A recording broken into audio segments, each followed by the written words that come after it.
Eric Burke. I'm one of the partners here at Southern Beckham. We had some Treasury guidance released on Friday, late Friday, May 22nd, that we wanted to update you guys on.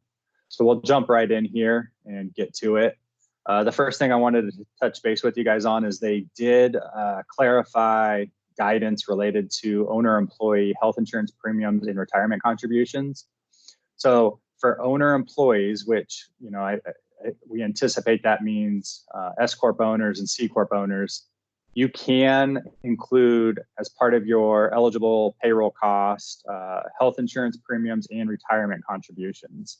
The caveat to that is you still cannot exceed the $100,000 annualized limitations that they have on that. So for example, if your wages are already over $100,000 annualized, this isn't going to necessarily benefit you. But if you're an S Corp or a C Corp owner with less than $100,000 in wages, you can include your health insurance premiums and your retirement contributions as part of your compensation up to the $100,000 annualized or $15,385 for the 8-week covered period. So that's good news on that front. The other thing that they clarified, and this is probably one of the most commonly asked questions I had over the last week, was bonuses and hazard pay are eligible for loan forgiveness. So this is another good piece of news from the clarified guidance that was released Friday. The third item that I wanted to touch base with was rent and utilities. A lot of you guys have been asking if those can be prepaid during your 8-week covered period.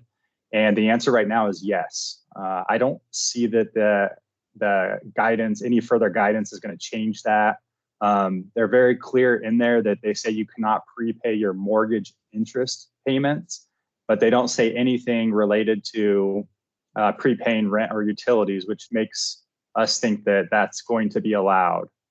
The last item that I wanted to touch base on was that borrowers will not be double penalized for both a wage reduction and an FTE reduction if an employee's hours are reduced during the covered period, but their pay rate stays the same.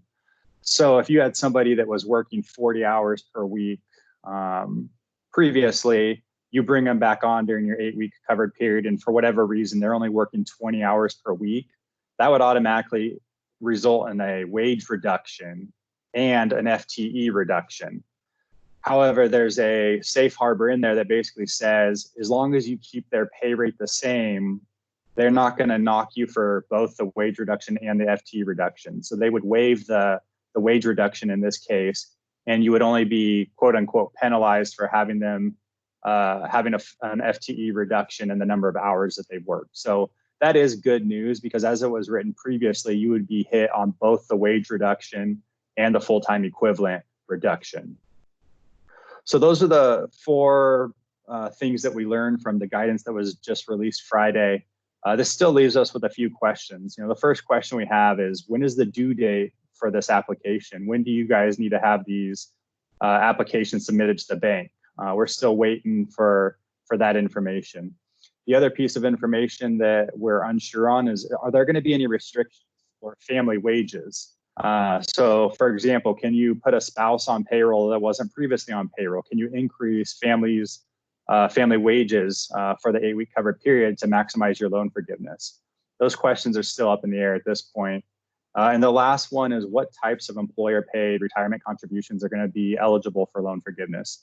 So is it going to include just your safe harbor? Is it going to include the profit sharing? Can you use cash balance plans or defined benefit plans? So those are some of the big questions that we still have. And as soon as we get any additional information on that, we'll get that out to you guys right away. Until then, if you have any questions, feel free to reach out to your advisor. We're here to help in any way that we can. Until then, thanks for watching, and we'll see you guys again.